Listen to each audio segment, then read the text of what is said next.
Nancy, I'm seeing double. I know, I have no idea what's going on. I have no idea why it's doing it. That's why I bounced out and bounced back in, but maybe it'll stop. Nancy, I'm seeing double. You can't hear me either? I know, I have no idea what's going on. I have no idea why it's doing it. That's why I bounced out and bounced back in, but maybe it'll. Sorry about the audio echo. That was the Facebook live stream. So we'll wait another couple of minutes for people to sign in. And for everybody's information, the workshop is being Facebook live streamed and recorded. So it's up to you if you wish to have your cameras off or on. You know, if you don't want to be seen by the internet, then cameras off is better for privacy concerns.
So this is frequently misinterpreted or mistranslated biblical verses and their genesis. Nice little pun there. During this talk, I'll ask that people please hold your questions to the end or put them in the chat and we'll pull them out from the chat. If you put your questions into the chat, please preface them with a few question marks so that we can see that they are the questions in the chat. Again, this talk is being live streamed and it's being recorded. So if you want to have your images hidden, please keep your cameras turned off. And as always, keep your microphones muted so we don't get echoes and feedback during the talk.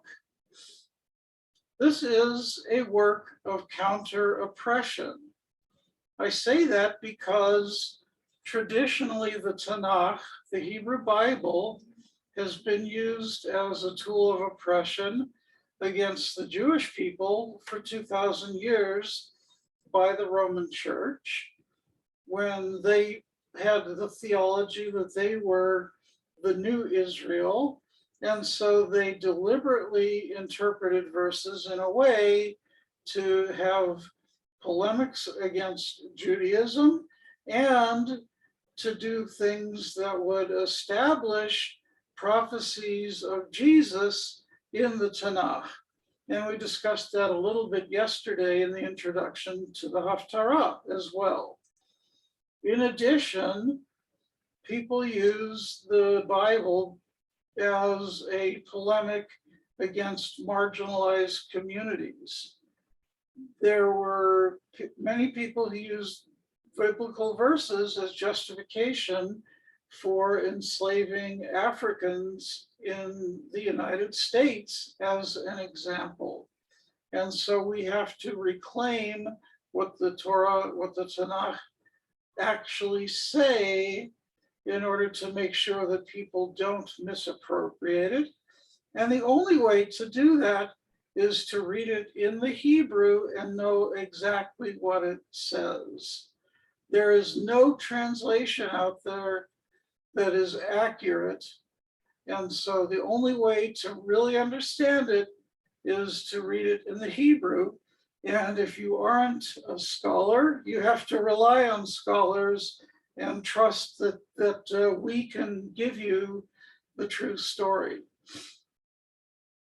And so there are some translations out there that are pretty good. For instance, excuse me, Everett Fox's translation of the Torah is very accurate.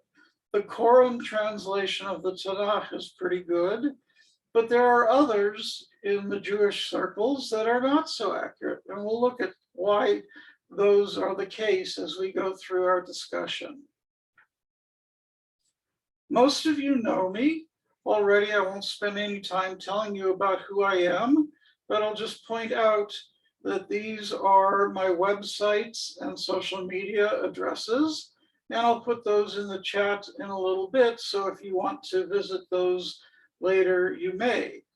These slides are located on my website in the workshop tab, so you can visit them at your leisure. And after the video from today's workshop has finished processing, it will be uploaded to my website as well. This workshop is intended for people of all ages. We won't be getting into any content dealing with sexuality or gender identity today. And so there's no age restrictions or any concerns about controversial topics. However, some people may find surprising or frustrating things when we read alternative ways to read text in the Tanakh compared to what you're used to hearing. When I read the four-letter name, I usually say Hashem or write the H chipchak, or in Hebrew, the Hey chipchak. This is, as many will recognize, the traditional way of doing it, but I do it for a slightly different reason. When we say it, we say Adonai, which means the plural of my Lord, which is gendered.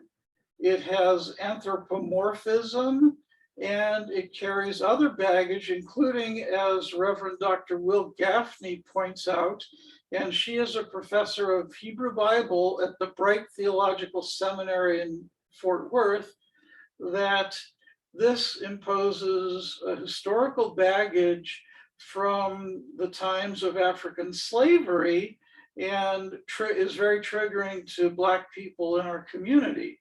So we try to avoid this language. And one of the ways of doing it is just saying Hashem, which literally means the name.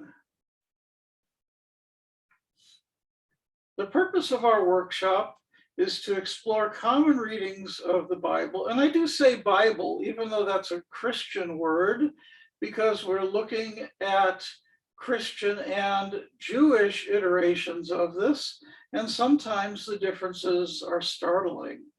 We'll look at the historical backgrounds of these readings and explore better ways to read them. Now, we are only looking at Tanakh, or Hebrew Bible verses, even though they do appear in the Christian Testament as well.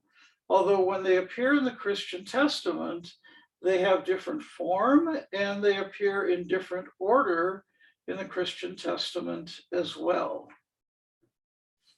As many of you know, when we read Torah, we read both the written Torah and the oral Torah. We don't just read the Peshat or the Torah Shebechtav, the written Torah by itself. And because, as Rebbe Yehuda Hanassi noted in the 2nd century of the Common Era, the oral tradition was starting to get corrupted as people were dispersed, he wrote down what he had received in the Mishnah. But oral tradition is also reflected in the Midrash, in Halacha, which is Jewish law, in the Talmud, in commentaries such as the Mikrot Gedolot, etc.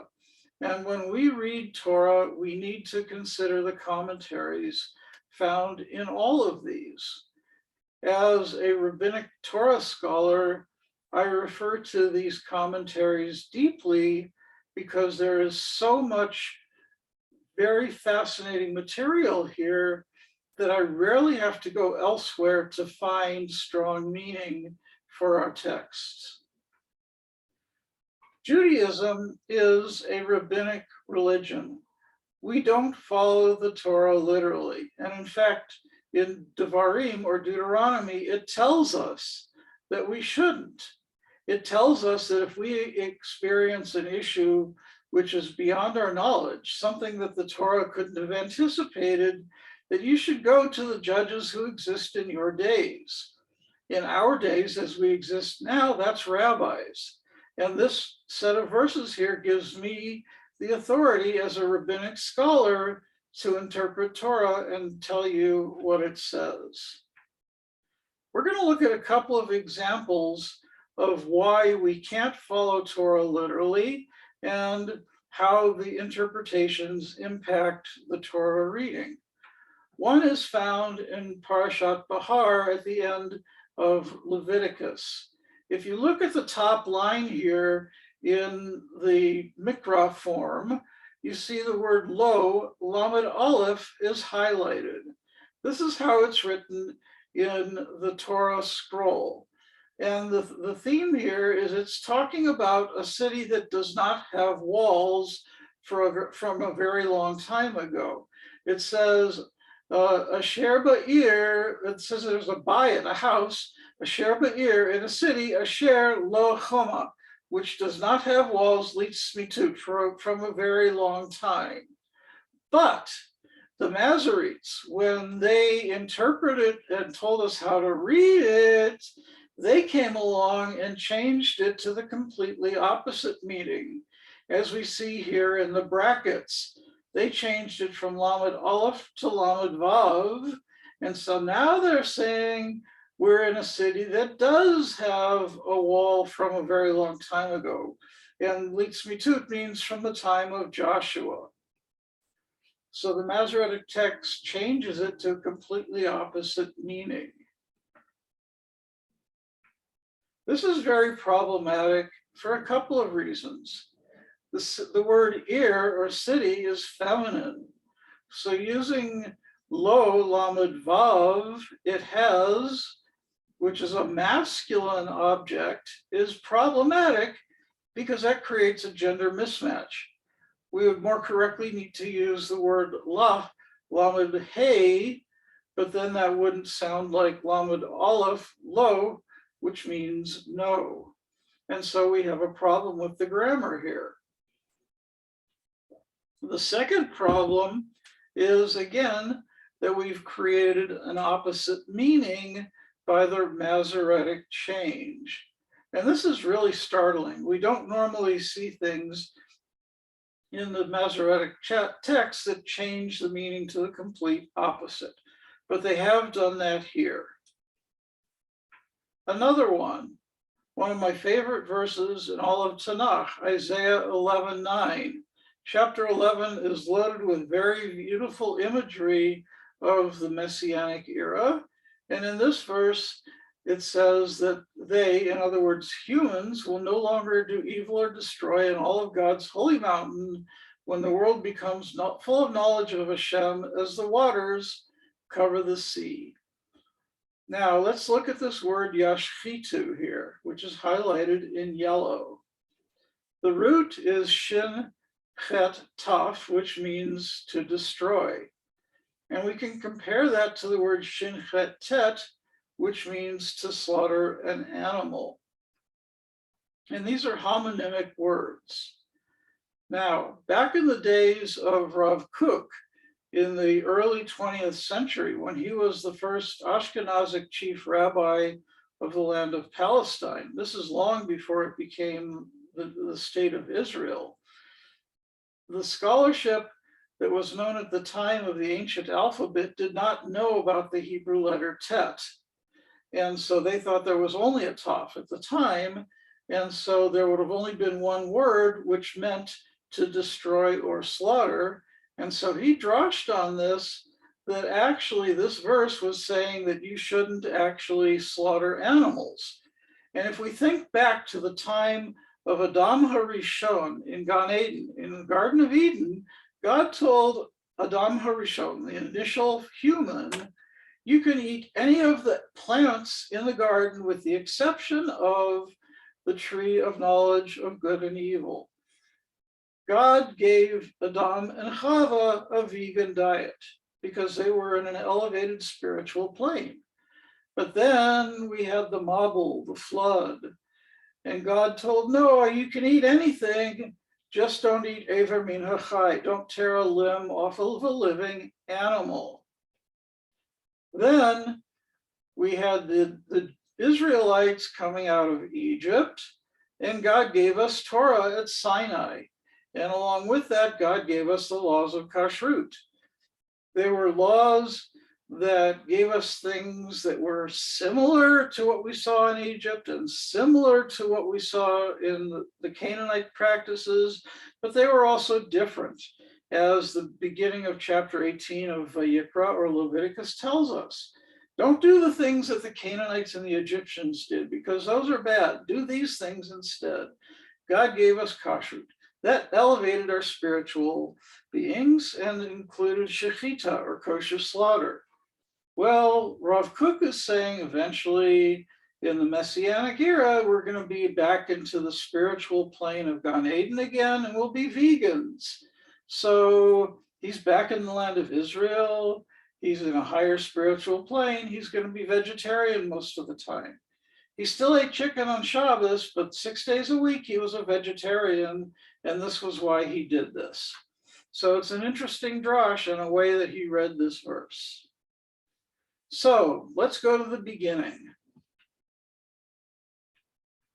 And we all know that the Torah says in the beginning for Bereshit bara, except it doesn't. But most translations do say that.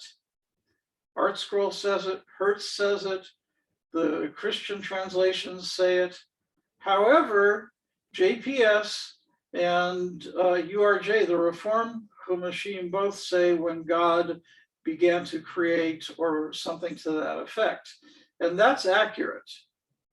And we'll look at why in just a moment. The words in the beginning is wrong, because Bereshit bara is in Hebrew called a smichut, or a construct. Bereshit means at the start of. It's just like when we say birkat, when we're talking about birkat hamazon. Birkat means blessings of. And we don't stop there. It's not right. We're not supposed to just say birkat, even though everybody does. We should say birkat hamazon, because birkat, blessings of. Blessings of what? Blessings of the bathroom, blessings of getting a haircut, blessings of the rainbow. That could be anything. So we have to specify blessings of what. Here, Bereshit means at the start of. At the start of what? The start of the day, the start of a new job? No, the start of creation. So the word Bereshit can't stand by itself. It's tied to that. In addition, in the beginning would have been Berishonah, and it clearly does not say Berishonah. Another clue is at the end of day one. It says, Vayera Vayboker Yom Echad. It was night, it was morning, one day. It just says, it doesn't say Yom Rishon, the first day. It just says it was one day, a day. Every other one, it says Yom Sheni, the second day, Yom Shlishi, the third day, etc. But this one, it just says it was a day. That tells us that there was time before the creation story started in Bereshit. There was already time existing. This was not the beginning of time. And that's a very key point that we have to hold on to. Now, we'll be looking in a few minutes at my thermodynamic assertion about what tohu vavohu means. But right now, we'll just focus on the fact that the idea of creation ex nihilo, something from nothing, that the church holds and Jewish Orthodoxy holds, is not supported. The Torah doesn't support it, and neither does Midrash. So here's the Midrash. Rabbi Abahu talks about this, and we said that God made and destroyed the universes a bunch of times until God was satisfied with this one, and God said, behold, it was very good. So here we have a Midrash. It even says that God created and destroyed the universe a bunch of times and was then satisfied. But as in many other cases, but even though both the Torah and the Midrash support the view that there was already time and there was already stuff before the creation recorded in the Torah, Orthodoxy ignores it. It's not convenient for their arguments, so they ignore it. But there was already time and there was already existence before chapter 1, verse 1 of Bereshit. We have another clue when we look at verse 2. Now, we're not going to translate tohu vavohu yet, but we'll look at the rest of the stuff. We have stuff here. We have choshech, we have darkness. Darkness is something. If you have darkness, you also have to have light, because darkness can't exist by itself. You have Panei Tahom. You have the face of the depths. That's something. You have the Ruach Elohim, the winds or the spirit of God. That's a something. And you have Panei Hamayim, the face of the water. You have water. So you've got all these things, the stuff that exists here. Well, if there's stuff that exists here, my friends, then tohu vavohu can't be emptiness and void. Because if there's stuff, it can't be empty. It just can't. So I reject the reading that tohu vavohu here in this reading means emptiness and void. Unformed, maybe, but not empty. And you can see how the different ones read it. Astonishingly empty? No, there was stuff, it can't be empty. Okay, chaos, unformed, maybe. URJ is pretty good. It was chaos, sure, it was chaos. It was unformed, absolutely. But void, astonishingly empty? No. So I read it as energy and entropy, and I'll explain why in the next slide. Now, this is partly drush, but we'll see why. I'm going to do a little language trick here. The word tohu is similar to the word tihiyah, which is the future imperfect of lihiyot. It will be. Anybody who has studied physics or thermodynamics or chemistry knows that potential is energy. Energy is potential. It will be, the future is potential, so this is energy. If you lift a large rock up to the top of a cliff, there's a lot of potential. When it rolls down the cliff, it releases noise and heat, and it converts that potential energy to kinetic energy. And when it gets to the bottom, it goes splat, and Wile E. Coyote gets crushed. We've all seen the Roadrunner Wile E. Coyote cartoons. And then when Wile E. Coyote goes splat, now you have disarray. That's entropy. Now, vohu, the next word, there is a little problem because vohu is written with a bet. But we already saw a midrash where we did a homonymic switch. In midrash, the rabbis do homonymic switches all of the time. So we can switch this bet here, which has no digation, it sounds like a v, we can switch that to a vav. And so now we have vohu, which sounds very similar to v'haya, it was. And that's disarray or entropy. Now I'll point out that vav, he, and yud are all soft letters that can move around at will in this word lihiyot, to be, and they change depending on the conjugation. And so it's very easy to do this. And so that's where we get tohu vavohu being energy and entropy. And if you think about it, it really makes sense. God created and destroyed a bunch of universes. Well, there's energy in that, and there's disarray in that. And that's what we have here with energy and entropy. But when you put energy into it to organize the disarray, then you have order, and that's the creation. It all works. Now, Rashi states, when you look at the tohu vavohu, you would be extremely astonished to look at it. My teacher, Rabbi Craig Miller, describes it kind of like being in a really thick fog bank. You can't see anything. I suspect that what we probably have here is a plasma state. When you're dealing with elemental particles, they can be in solid, liquid, or gas, or if you put them in a very high energy state, they can go into a higher existence called plasma. And that's probably what we're dealing with here.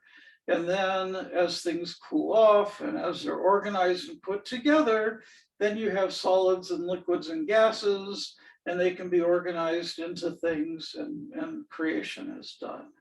This isn't a physics class, this isn't a thermodynamics class, but you all know that I was a nuclear engineer, so my brain thinks like this. That's why I made this drash. And it works for me. It doesn't have to work for you, but it works for me. So why do the Christian Bibles and the Jewish texts influence them, say, in the beginning? And I will tell you that the Hertz Chumash was the most popular Chumash in the United States until the advent of Art Scroll in 1975. Now, Hertz was ordained at JTS back when JTS was an Orthodox seminary, which it was originally. And he got hired to be the chief rabbi of England. When he did his Chumash originally, he used the King James translation in it, because that's what they did in Britain. Then the Hertz Chumash was brought here to the United States and published by Sansino, and Sansino used the old JPS translation, which was published in the early 1900s. But they used in the beginning, because it was an older translation, and the old JPS was very highly influenced by King James. Now, why do the Christian ones say in the beginning? Consider John 1, verse 1. In the beginning was the Word, and the Word was with God, and the Word was God. If we look at the Vulgate, the Latin Bible, which is what the church used, it starts off with Bereshit 1:1, in principio, in the beginning. In John 1:1, it starts off in principio. They forced Bereshit 1:1 to start the same way that John 1:1 started, to reinforce the notion that the church was the new Israel, to support Christian theology. And so this is why, going back for a moment,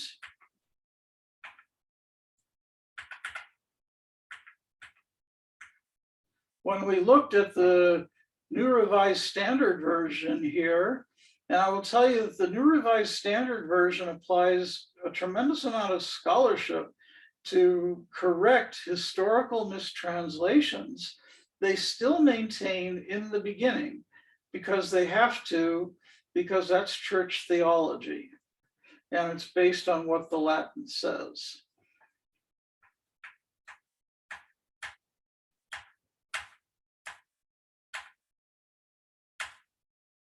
So, the summary for the beginning. Bereshit bara says when God started creating the universe. Yom Echad, the final ending of the first period of creation, says one day, not the first day.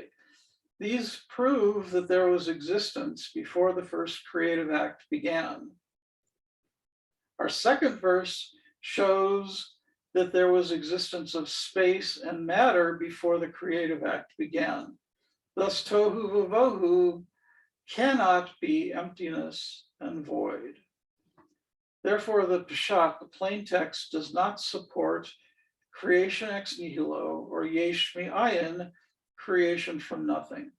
Now, I will note that the Kabbalists have this concept of God narrowing down to, with tzimtzum, into ayin, into nothingness, and that God created the universe from God being ayin, this nothingness, and it expands and so forth.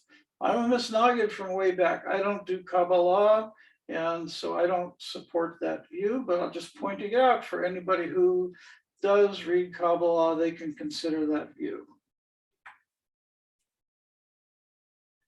Now, the creation of the Adam, and it's very important to note that this verse does say the Adam.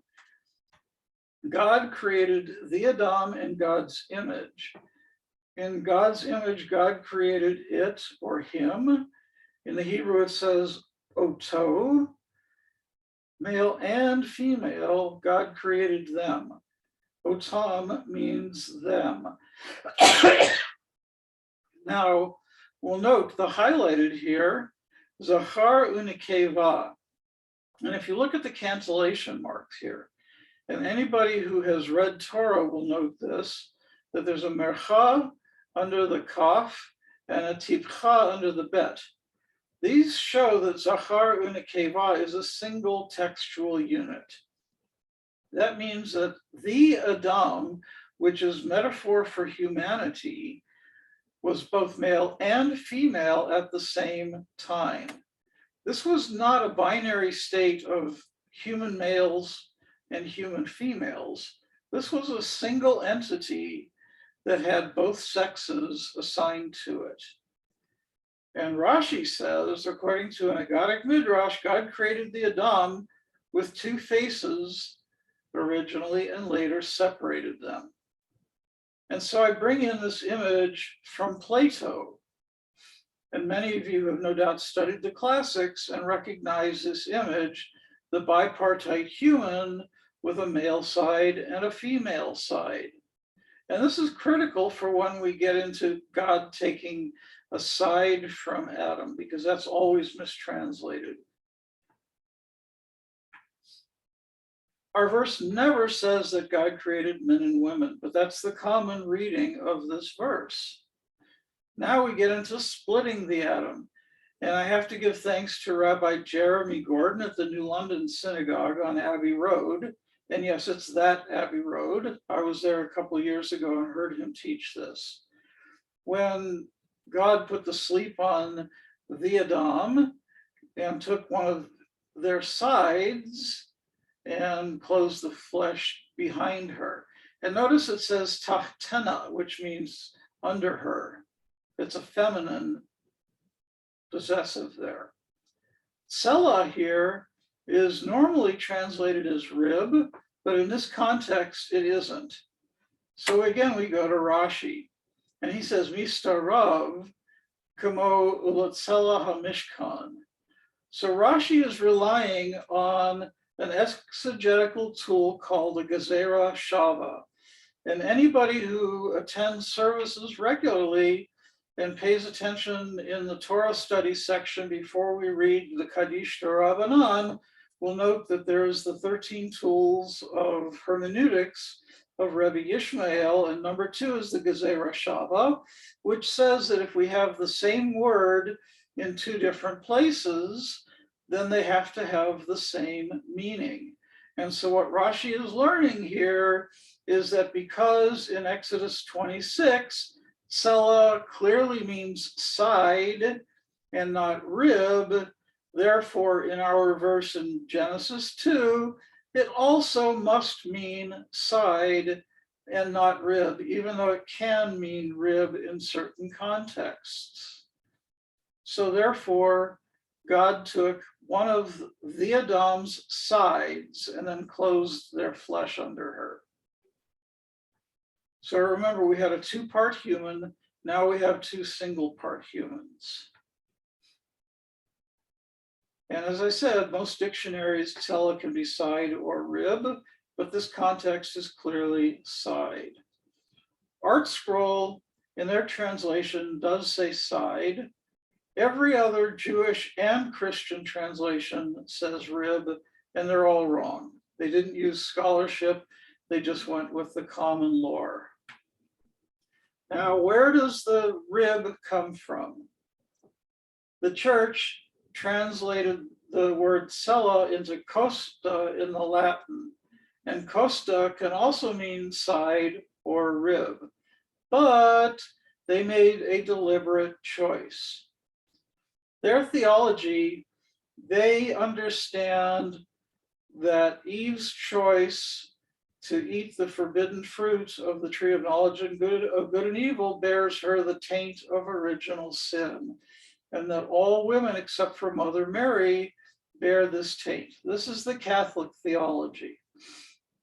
Therefore, women have to be subjugated to man, and so they see that women were created from a tiny piece of man, the rib, and make her inferior. In Judaism, we don't see it that way. We don't read Eden that way, and women are not created inferior. God created women as an equal partner, and that's why God took a side from the Adam, the original human. Now, we've all heard that Eve ate an apple. But where does that come from? The verse just says, from the fruit of the tree, don't eat. Even in the King James Version, it just says the fruit. Nowhere in here does it say tapuach, apple. So why do we keep hearing about an apple? Well, here's why. Again, we go back to original sin. Sin, or evil, is malum in Latin, M-A-L-U-M. The apple in Latin, malus. We can see there's just one letter difference in these two words. So this ended up with confusion, and this is where we came across this word. And because of this, the lore was that it was an apple, even though it says nothing about an apple in the Bible. Now another one. And some of you have heard me tell this story before, but this mistranslation led to a Navy SEAL being told by a Pentecostal minister that he was condemned to hell for killing people in combat because the Bible says thou shalt not kill, except it says no such thing. It says lo tirtzach, do not commit murder. If it said do not kill, it would be lo taharog. Now, very strangely, Art Scroll in their translation says kill, but in their commentary it says murder, and they don't explain why. And this is something I really hate about Art Scroll. Their translations and their commentaries don't explain their inaccuracies. When they put an inaccuracy in, when they put something that's midrashic, they don't explain the source of it. A lot of times it's something in Rashi, but they don't make that available for the English reader. Only somebody who knows how to read Rashi. It's a big problem. Now note that all of the other versions, with the exception of the RSV, which is an older British version, say murder. They're correct. But the RSV, which is, as I say, older, still says kill. The New Revised Standard Version, they got it right because, as I said, they applied some more scholarship and they corrected this. Now, why is this a problem? This is just one example of how this got used against us. If the Bible says you shall not kill, then we are violating the Torah when we carry out the war to remove the Canaanites from the land of Israel, because after all, if the Bible prohibits killing, how could we have done this? How could we carry out this war? And how can we do death sentences, which the Torah also commands? This is a huge contrast, or a huge conflict with the Torah. And so the Christians say, look at this, your Torah says don't kill, but it also says do death penalty. It also says do war. Your Torah is invalid. They attacked us for this. But this is all the result of mistranslation of the Torah. This is oppression. We learn how to do counter oppression by knowing what the Torah actually says. And this kind of thing also causes moral injury in combat veterans. But when we know what the Torah actually says, we can help our combat veterans by helping them understand what the Torah actually says and help them work through these kinds of injuries.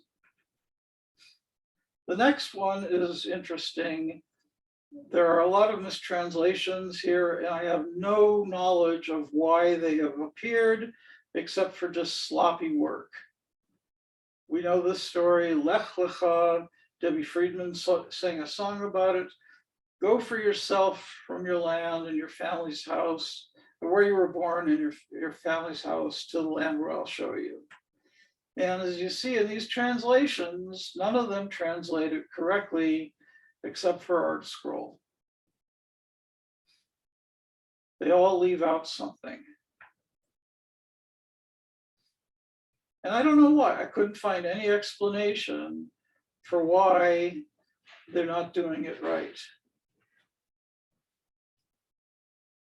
Lech Lecha literally means go for yourself or go to yourself. Lech is a command form. You person, go. And Lecha is for yourself.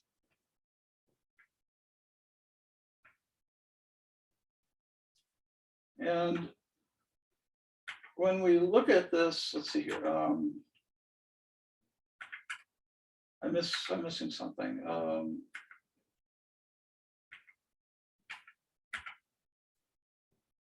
Where's the Rashi on this? Oh, there it is. Rashi points out that Lech Lecha means for your benefit and for your improvement. And again, this is a very good reading of it. Now, I have a problem with Lech Lecha, just as I have a lot of problem with Abraham in this section of Lech Lecha and Vayera, because every time God tells Abraham, go and disrupt your family, Abraham's response is Vayesh Kaim Baboker. He got up early in the morning, eager to do God's bidding. You know, but that's a different story altogether. Anyway, okay. Now, here we have another issue, Art Scroll inaccuracy. And this is, again, where their translation gives a different meaning, but they don't explain it. The context here is Jacob is talking to Leah and Rachel in their plan to leave Lavan with their family and the flocks that he has taken from Lavan. And he says to his wives, your father mocked me and changed my wages all these times. And Aseret Monim, 10 times literally, but Art Scroll says 100 times. So how do they get 100 out of Aseret, which means 10? In their commentary, Art Scroll says literally 10 times, but they don't explain anywhere the source of the meaning. And this is a huge, this is a huge flaw in Art Scroll. They never explain it. But Rashi does The problem with the Rashi is that it's written in Rashi script, and it's a very, very small font. And unless you know how to read Rashi script, it's not accessible. So what does Rashi say? Rashi quotes Genesis Rabbah, who says that a manin, which is the singular, is at least 10. So this is kind of like the Haggadah math, where you had fivefold, but it was 5 times 5, so it was 25. No, it was 5 times 50, so it was 250, etc. Blah blah blah. So the manin is 10, so therefore 10 monin was 100 times, and that's why the verse is translated that Jacob's wages were changed 100 times. Okay, fine. That's how they want to interpret it. Great. But if they're going to change the literal meaning, then they should explain in their commentary why they're doing this, so that the people who are reading it in English can understand, because they will know very well that a lot of their readers are not scholars and don't know how to read the Hebrew.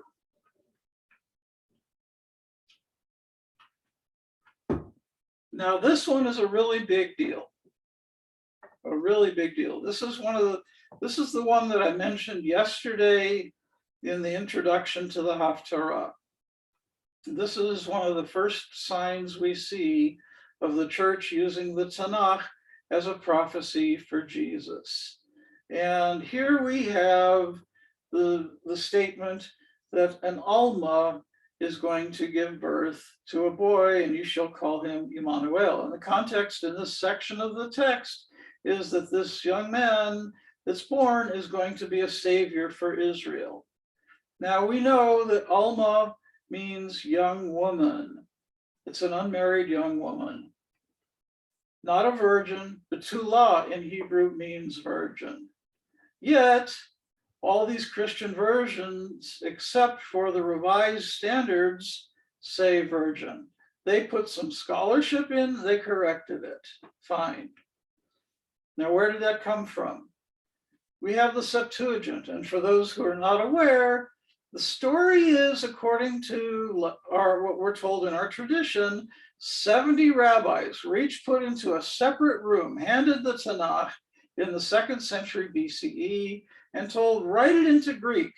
And each one of these 70, actually they were sages, they weren't rabbis, because we didn't have rabbis yet during that time. They were told, write it into Greek.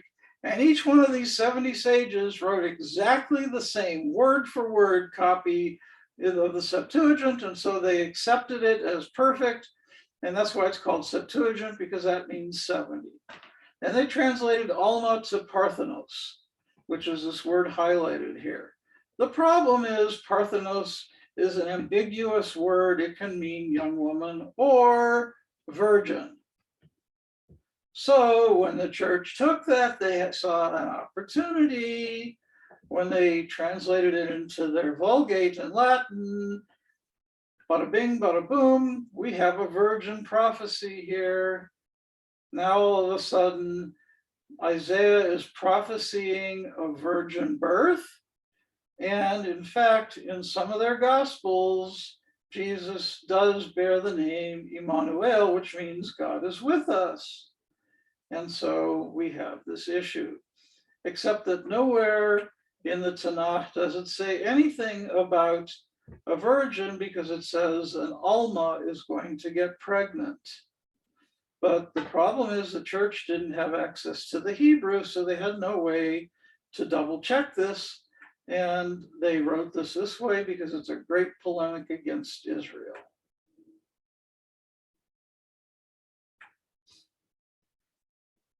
So this is where we have this point, and now we're stuck with this.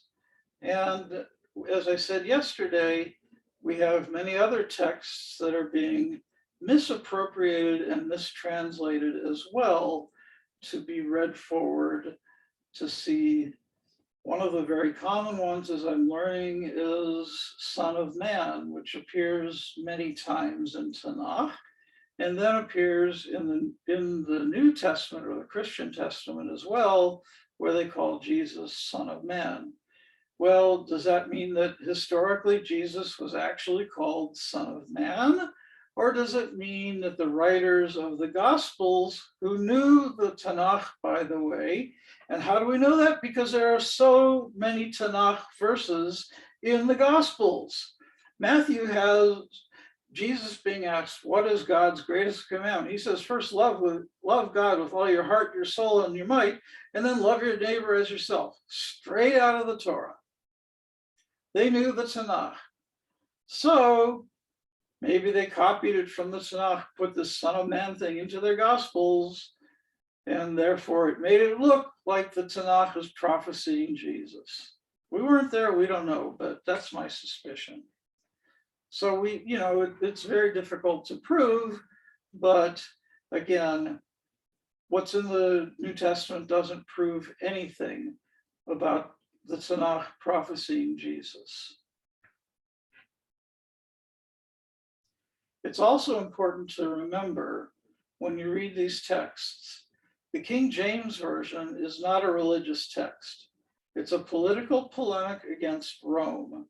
And so there will be times when it's not accurate, even if you are reading the language of it with a scholarly understanding of that Old English, it's still not going to be accurate. And it's also very fascinating with Southern evangelicals like the King James and its derivatives so much, considering that they're such proud patriots of the United States. You would think they wouldn't like a British Bible so much. I don't understand that either, but it is. Now we have one more text to look at. Shir HaShirim Asher LeShlomo. We read this on Pesach. And we all know it as a love song between a man and a woman. And this version from JPS is pretty decent. I'm not a big fan of NJPS for the most part because quite often their translations are very loose and inaccurate, but this one's pretty decent. But when we get to Art Scroll, oy vey, and most of you have probably seen this. This is an allegory of a love song between God and Israel, and it has no bearing whatsoever on what the Hebrew says. In their introduction, in their Chumash, they say, all agree, however, that the true and simple meaning of Shir HaShirim is the allegorical meaning. And I say, all agree? Really? The literal meaning of the words is so far from their meaning that it is false. That's why Art Scroll's translation of Shir HaShirim is completely different than any other Art Scroll translation. We translated according to Rashi's allegorical interpretation. It's pretty far out, but that's what they do.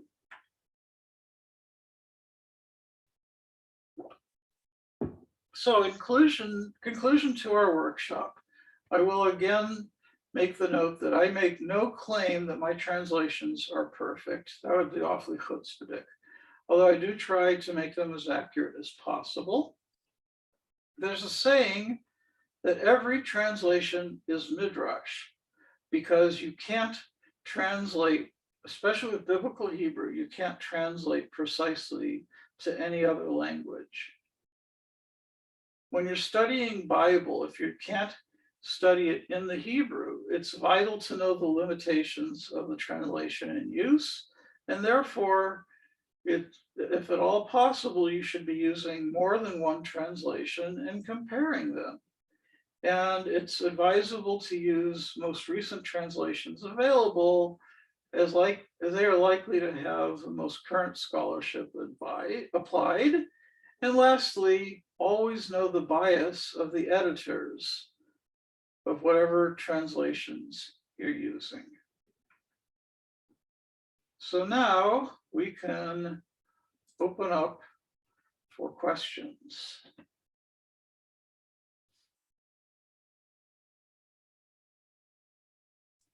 And nobody has put anything in the chat, so if you have questions, go ahead and shout out with it.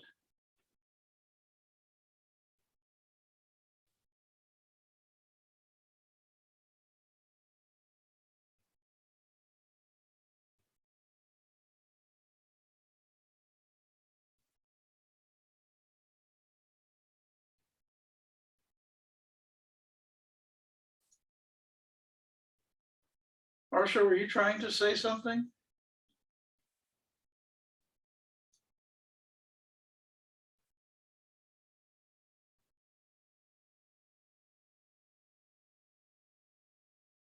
Because I'm not seeing anybody coming up and asking questions here.